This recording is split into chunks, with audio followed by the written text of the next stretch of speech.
今天是我成为 Tesla Model 3 车主的1周年。去年的这个时候呢，我就到了 Tesla Malaysia 位于 Cyberjaya 的 Delivery Center，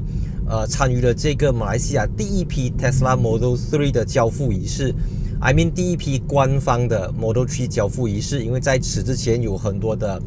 平行进口 Great Import 从英国、从日本或者是从澳洲、纽西兰进口的，可是从我那个时候这是第一批啦。所以坦白说，我不觉得1年啦，对我来讲就好像可能半年前的事情这样子，我也不察觉原来我拿了1年。那这1年里面，我其实做了很多支影片，在跟大家介绍这个Tesla Model 3，比如说它收油的时候，它 regen 有没有 brake 灯，我没有踩 brake，它会被出 brake 灯诸如此类的这些 topic。但过了1年之后，这个1年前1年后整个市场上的竞争已经差别很大。当然 Tesla Malaysia 也降过一次价。所以最新 Model 3的价格分别是181千、210千跟242千，有一个Rear Wheel Drive Standard Range 跟这个Dual Motor All Wheel Drive Long Range， 还有一个 Model 3 Performance 3个 version。So 国外已经出了一个就是Rear Wheel Drive 的 Long Range 啦，那个是可以走很长。But我今天这集1周年的影片，我不打算讲那些的马力多少啦，400多匹、400多牛车米的0到100，我觉得也不重要啦，因为这1年来，无论是在马来西亚这个小市场，或者是在中国这个大市场，在整个电动车市场上都发生了翻天覆地的变化。欢迎今天的赞助商 Surfshark， 透过 surfshark.com/mycarplus 可以获得额外4个月的免费使用期。使用 VPN 可以提升网络隐私和安全，跨多台装置保护资料免于外泄和骇客攻击。那使用 VPN 还可以避开网上的价格歧视，比如浏览某个网站越频密，越容易在那边花费，就可能不再收到折扣。连接至 VPN 让你重新拿回折扣。那不同 IP 地址的机票价格也会不同。从订机票、订酒店到租车网站 ，Surfshark 都可以助你一臂之力。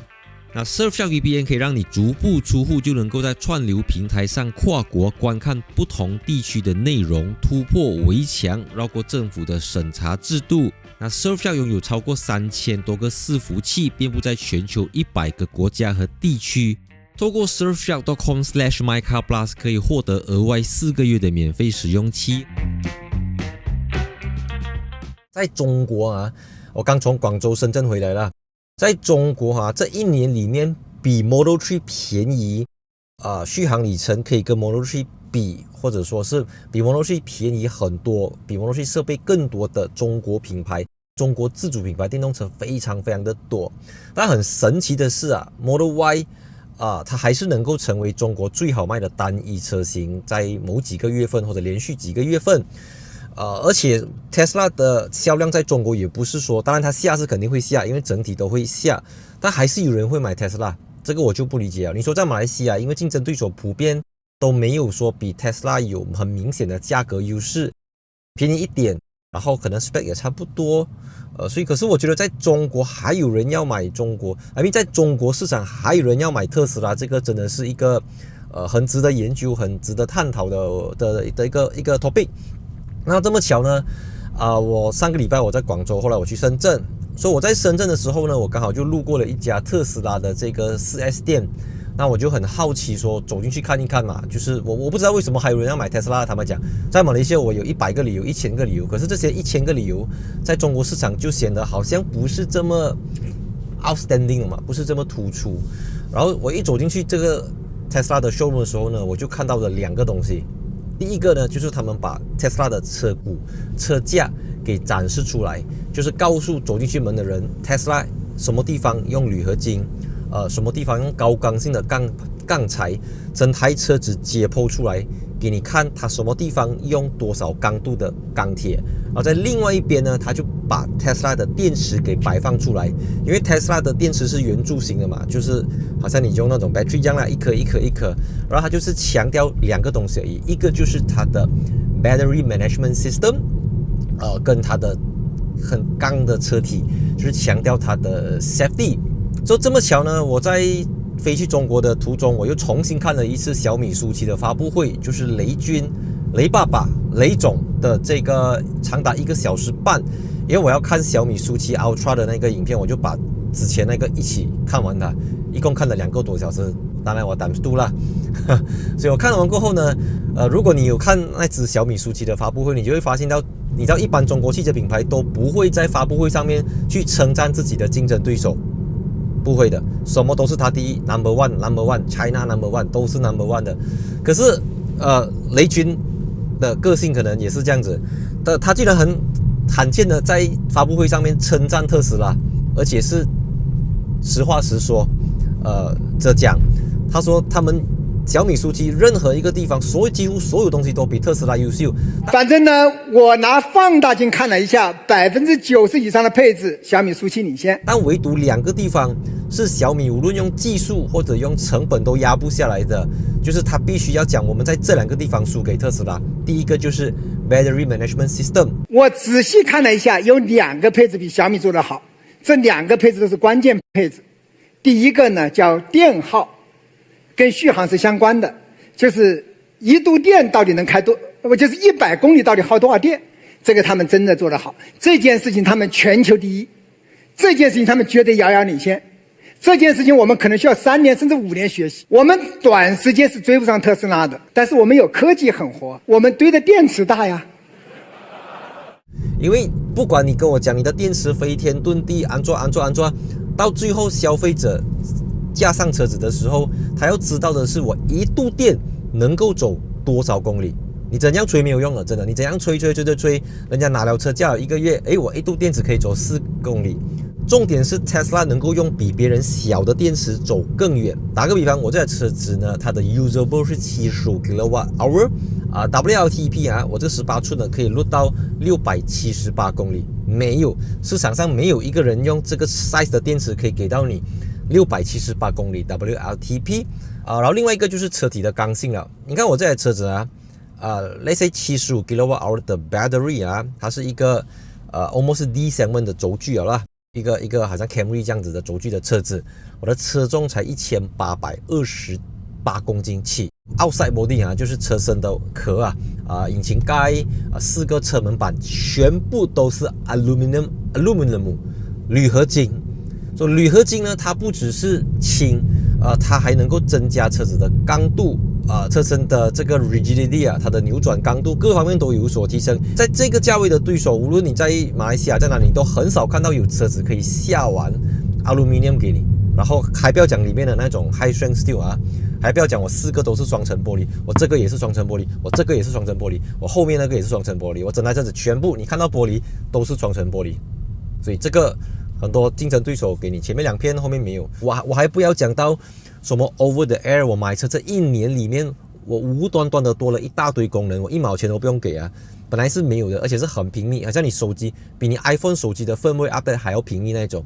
纯视觉方案，这个也是另外一个东西啦。第二件事情呢，就是他们在智能驾驶领域全球标杆，非常非常厉害。他们新的这个唤醒版的算力差不多超过了700 TOPS， 所以在这一点上他们特别强。因为这1年来也是很多的竞争对手，所以很多人都会问我你的摩托车要怎样但是大部分人都是想从我嘴巴听到不好的啦，以印证可能他要买小鹏，他要买 BYD他要买 Smart， 他要买 MG， 他要买各种品牌的，我觉得都是 OK 的。反正你知道吗？各花入各眼这些东西，你不一定要买 Tesla 的，我也不会鼓励你买，我也不会鼓励你不要买啦，因为那个女子你喜欢，你娶她，你自己忍受她的脾气，或者你自己包容，或者你自己得到她的优点，她的缺点，这是你自己要负责的。每个人都要为自己的消费行为负责，不要怪别人 OK， 我只是给你一个 reference， 给你一个参考。OK， 所以讲着呢，我又到了Tesla Cyberjaya 这边。所以俗话说得好，你不是在充电，就是在充电的路上。我现在剩下 19%， 今天是星期六，我不确定要不要跟人家抢 AC charger 啦，因为在这边 charge AC 是免活路，也不用钱的。然后刚好有很多片没有剪，很多东西没有做。我就顺便来这边一边充电一边开我的 laptop。这个1周年真的是有说不尽的话啦，相信我，如果要讲1个小时也讲不完的。不过我就挑一些，有吗？我看一下有位吗？OK 啦，拜六没有人，里面也没有开啦。你看这样多位，这边有4辆，哇，还差1个位罢了。其实，哎呦，我再迟一点就没有了这个位。OK reverse OK 现在我剩19%，等一下我把车子停下来之后，我再换一个美一点的相机，我换我的 Sony 吊在这边讲4个小时嘛 right OK 停下来，我现在去哦哟，你看有一辆车来 hang 啊，so 这边是显示如果要充到 80% 是19% 要4个小时，现在是12点半左右，所以我就利用这个时间做我要做的事情咯。Let's move on. Alright， 现在我就用了这个可以承受3公斤的，再吊上我的 Sony A7C， 然后这台相机加上这个镜头大概是 1.1 公斤啦，它可以承受3公斤，所以是蛮稳的。So 去年我的 Model 3 Hire Purchase Loan Approve 之后的1个月，我的 Housing Loan 也跟着 Approve， 所以那1个月里面我的 Commitment 是飙高啦，一下多了一台200多千的车子，还有一间房子的 Housing Loan。因为我原本是计划说我的 Housing Loan Approve 之后，我知道没有这样快的，因为前屋主还住在里面嘛，所以我要等到前屋主搬出去然后再处理那一些个名啦，就是换名的那些东西等等之后，我才可能搬进去。所以我原本是觉得说我只要在没有 Home Charger 的情况下驾这辆车，可能驾个半年8个月。可是因为等这个等那个，然后我自己在装修方面又没有一个定案，所以现在最后装修终于是 finalize 有一个结果，已经在装修了啦。预计我在2025年农历新年之后，可能3月4月最迟5月我就会搬进去里面，到时候我就可以100% 的去享受到作为一个有 home charger 的电动车车主，你可以体验到睡觉醒来就出门，再也不用去油站，再也不用花时间在补充能量这件事情上面。当然买一间我会买那个 landed house， 除了我装充电桩之外，当然还有诸多因素啦，小孩的因素，小孩子的教育因素，各方面等等。但是因为我在这间房子它原装来是 single phase 的，然后我要把它升级去 three phase， 不然我用不到11 kW， 我可能只可以用7个 kW， 或者 3.7 个 kW 的 AC， 那个会把我的充电速度多1倍。所以我从这个 single phase upgrade 去 three phase， 整个 DNB 的电表换掉， cable 重新拉过，弄7弄8，还要敲啦，这个拿那个啦，大概那边花了16到17千左右。然后装充电桩这个一般市场收费是2000多块，加上我买充电桩的钱 home charger 的钱，弄到来大概2万多块 right。 然后因为我又观察了很多 Tesla 的车主，或者说很多电动车车主，他们在家充电肯定你的电费会多个几百块出来，然后他们就去装了太阳能，所以我就找了一家叫 EDCA， 他们是一个太阳能专家啦，他们有很多在装这种 industrial 的太阳能经验，所以那个 solar panel他帮我的家里做了 飞的那个 draw， 然后去测量看哪里有 shadow 哪里没有 shadow， 然后可以装多少片太阳能板，然后能够 generate 多少电，让我每个月的电费省多少钱，是一套非常专业的服务一个月可以省可能500块600块 depends on 我用多少啦。So 很多人还在讲你买电动车你又省不到什么油钱，如果我真的要省油钱如果我的出发点是为了省油钱 come on 啦，买这辆车的钱加上装那些充电桩微博的，我都可以买多少钱的车了，我还要做这个事情，对不对？所以对我来讲，它更多时候它是一种实验，它是一种学习，一个学习的过程。因为在电动车出现或者在电动车在马来西亚普及之前往往是汽车媒体或者车评人懂的东西比车主多一点。可是现在倒返回来，我发现到很多车主已经飞天遁地，把电动车开到 0%， 把电动车开到去泰国，开到去新加坡，开到去东南西北跑。好像我那天前几个月我来这边插线的时候，我就问 sales manager， 我说 Malaysia 跟我同一批拿的车主走了多少公里，那是前几个月了他跟我讲走了4万。所以我觉得我作为一个媒体人，我作为一个车评人，我要同时作为一个车主，作为一个电动车车主，会帮消费者去用这个东西，然后给你们一些 feedback， 告诉你你可能会遇到什么 OK， 有什么好的，有什么不好的，你真的要每一天用，你去想为什么那个 live forecast live projection 这么重要然后驾电动车什么东西最重要是萤幕尺寸最重要吗？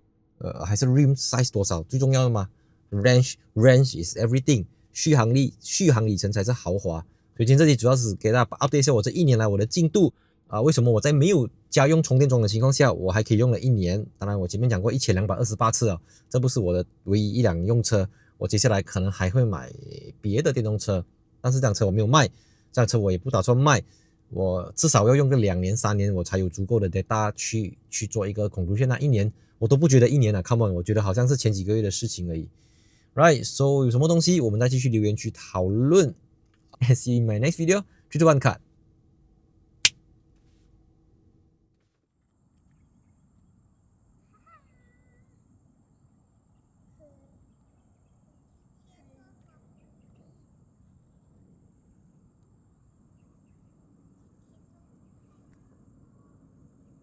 那边。